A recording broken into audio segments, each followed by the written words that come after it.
ازيكم عاملين ايه؟ يا رب تكونوا بخير. اهلا بكم مرة تانية في عالية في السهرة. النهاردة في فيديو جديد هنتكلم عن الخاصية الجديدة اللي اتضافت في افاتار وورلد، والخاصية الجديدة دي اسمها افاتار اي دي.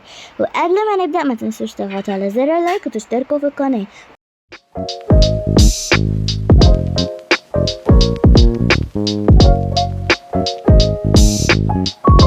ورجعت لكم تاني يا شوكولاتوتي، ويلا بينا علشان خاطر نشرح هي ايه خاصية الافاتار اي دي. الفيديو هيكون متقسم على جزئيتين. الجزئية الاولى هي شرح افاتار اي دي وازاي نفعلها وهي بتعمل ايه، اما في الجزئية التانية المشاكل اللي ممكن تواجهنا لما نيجي نعمل افاتار اي دي وايه الحاجات الصعبة اللي ممكن نلاقيها.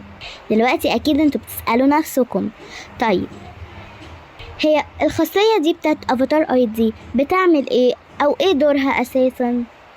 وانا هجاوبكم دلوقتي. افاتار اي دي هي خاصية جديدة اتضافت في لعبة افاتار وورلد، بتخليكي تقدري تحافظي على العالم بتاعك حتى لو حصل اي حاجة. ومثلا التليفون بتاعك باظ، افاتار مثلا بعد ما حدثتيها الحاجة بتاعتك باظت، انتي خلاص دلوقتي كل حاجة هتفضل زي ما هي، علشان افاتار اي دي بتأكد ان العالم بتاعك في امان. ومهما حصل تليفونك باظ، افاتار اتمسحت بالغلط او حصل اي حاجة، كوني متأكدة ان العالم بتاعك في امان. انا قصدي ان ممكن من خاصية افاتار اي دي تحفظي العالم بتاعك. يعني الخاصية دي بعد ما تعملي لها اجراءات وتدخلي الايميل والكود وكل الطلبات اللي بتطلبها منك شركة افاتار، هتظهر صورتك بالشكل ده على الافاتار اي دي، ولما تيجي تدوسي عليها تاني مش هيدخلك على الاجراءات، لا خلاص هيقولك الرسالتين دول، الجملتين دول، سيف وورلد وكمان لود وورلد. طيب دول بيعملوا ايه؟ اول واحده سيف وورلد، بعد ما خلاص انتي خلصتي العالم بتاعك او عملتي فيه كل حاجه تمام، وبرضه لسه هتعملي حاجات تاني بس بالغلط مسحتي افاتار وورلد، اتفاجعتي طبعا. بس ما تزعليش، لو كنتي عامله الحركه بتاعه سيف وورلد قبل ما تحذفي افاتار، يعني مثلا انتي دلوقتي تعملي سيف وورلد دلوقتي حالا بعد ما تعملي الاجراءات، علشان لو حصل اي حاجه تكوني ضامنه انك هتلاقي العالم بتاعك. يعني مثلا دلوقتي انا حذفت افاتار وورلد بالغلط، بس انا كنت عامله سيف وورلد قبل ما ان انا احذفها بالغلط، انا ما كنتش عارفه، بس انا كنت عارفه ان ده ممكن يحصل، فعملت لها سيف وورلد كنوع من انواع الامان. فدلوقتي انا حذفت افاتار وورلد بالغلط، هعمل ايه؟ هنزل افاتار وورلد تاني، بعد كده هعمل لود وورلد فهيظهر لي العالم بتاعي. فبعد كده بقى بعد ما خلاص بقى انا عملت العالم بتاعي، كل اللي انا كنت عاملاه في افاتار القديمه خلاص رجع لي تاني، والعالم بتاعي بقى زي العالم القديم بالظبط. وهو ده دور افاتار اي دي. طبعا انا هشرح كل حاجه وهشرح ازاي نقدر نعملها في اخر الفيديو. ودلوقتي يلا على الحاجه التانية. طيب دلوقتي احنا شرحنا افاتار اي دي بنعمل ايه، دلوقتي بتواجهنا مشكلة تانية، احنا مش عارفين ازاي نقدر ان احنا نفعل الخاصية دي، او كنا عارفين وعرفنا احنا هنعمل ايه بس واجهتنا مشكلة. دلوقتي انا هجيب لكم صورة مصغرة عن الحاجات اللي المفروض تعملوها لما تيجوا تعملوا الافاتار اي دي بتاعكم. اول حاجه هتدوسوا على افاتار اي دي، بعد كده هتدوسوا على ريجستر ناو، بعد ريجستر ناو هتكتبوا الايميل بتاعكم في المكانين دول. بعد ما تكتبوه هيوصل لكم على الايميل ده كود لازم تكتبوه، بعد ما تعرفوا ايه الكود ده تكتبوه في المكان ده، وبعد ما تكتبوه هتظهر لكم الرساله دي، هتدوسوا دن، وكده تكونوا عملتوا الافاتار اي دي بتاعكم. كده انتوا اتفرجتوا ازاي تقدروا انكم تعملوا افاتار اي دي. بس دلوقتي في مشكلة، انا دخلت الايميل بتاعي بس ما وصليش الكود. طب ده حصل ليه؟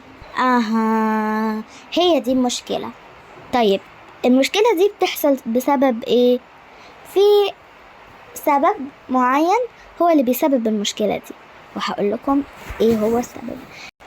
لو انتم قبل كده عملتم قبل كده زي الناس اللي بتقولكم انكم ممكن تعملوا شراكة مع افاتار بحيث يدوكم باقات وكده، وانتم جربتم قبل كده وعملتوا زيهم وما نجحتش معاكم، فانتم خلاص بقى ما نجحتش هنعمل ايه؟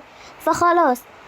فانتم دلوقتي انتم اكيد بتسألوا نفسكم ده ايه علاقته بالافاتار اي دي؟ هقولكم دلوقتي. لما كنتم بتيجوا مثلا علشان خاطر تجربوا الموضوع ده بتاع الباقات وكده، كنتم بتدخلوا الايميل بتاعكم اللي هو الحقيقي بتاعكم، فبيوصل لكم على الايميل الحقيقي بتاعكم الكود، كنتم بتدخلوه. بعد كده الموضوع ده مش بيشتغل، افاتار بتعرف انك كده بتعمل نوع من انواع الاحتيال عليهم، فمش بينجحوا لك الطريقة. طيب ده ايه علاقته بالافاتار اي دي؟ علاقته هي انك دلوقتي لما جيت علشان تعمل افاتار اي دي دخلت نفس الايميل اللي دخلته لما جيت تجرب انك تفتح باقات عن طريق الشراكة مع افاتار وورلد. ولكن افاتار وورلد ايه؟ الصحاب بتاع شركة افاتار وورلد اذكياء، بيكونوا مسجلين كل حاجة عن الايميل اللي انت دخلته لما جيت علشان تعمل طريقة من الاحتيال عليهم عشان يبعتولك باقات. فهم بيقولوا ان الايميل ده هو ده اللي قبل كده كان بيعمل علينا احتيال، فبيعملوا له بلوك تماما. مهما حاولت انك تتواصل مع شركة افاتار تعمل اي حاجة رسمية في افاتار، تعمل مثلا افاتار اي دي تتواصل معهم تاني، مستحيل هيوصل لك الكود. ليه؟ لان هما بيكونوا عارفين ان الايميل ده هو نفسه اللي عمل علينا عملية احتيال قبل كده مع الشركة عشان نبعت له باقات، فبيعملوا له بلوك هناك بحيث ان مفيش اي حاجة توصل له، ان هو ما يعملش عليهم اي احتيال تاني. فانتم لو كنتم جربتوا الطريقة دي قبل كده ودخلتوا نفس الايميل اللي استخدمتوه ده في الافاتار اي دي، مش هيوصل لكم الكود ومش هتقدروا انكم تعملوا اللي انتم عايزينه. طيب ايه الحل؟ الحل هو انكم تستخدموا الايميل بتاع اي حد تاني انتم تعرفوه، يعني مثلا بابا، ماما، اي حد انتم تعرفوه، اختكم، اي شخص معاه ايميل تاني غير الايميل بتاعكم اللي انتم استخدمتوه علشان خاطر يعني انكم تكلموا شركة افاتار قبل كده، ده هينجح معاكم وهيبعت له كود وهتقدروا انكم تعملوا افاتار اي دي. حصلت معايا نفس المشكلة ولقيت الحل وعرفت ايه هي بقى المشاكل وحلتها. وبس كده يا اصدقائي، كده انا فرجتكم على اللي انتم محتاجينه، ودلوقتي انا هعمل حاجة صغيرة قبل ما انهي الفيديو. دلوقتي انا وصديقتي لوجي هنعمل فقرة من الرقص، يعني هنرقص دلوقتي، وانتم طبعا يا اصدقائي ارقصوا معانا، ما انا هشغل مزيكا. فيلا بقى عشان دي تكون الفقرة الترفيهية في فيديو النهاردة. Sino siya ang lakas ng dating, ang lakas ng dating, ang lakas ng dating. Ay sino siya pag nakitang gumiling talagang manggigigil ka. Galing.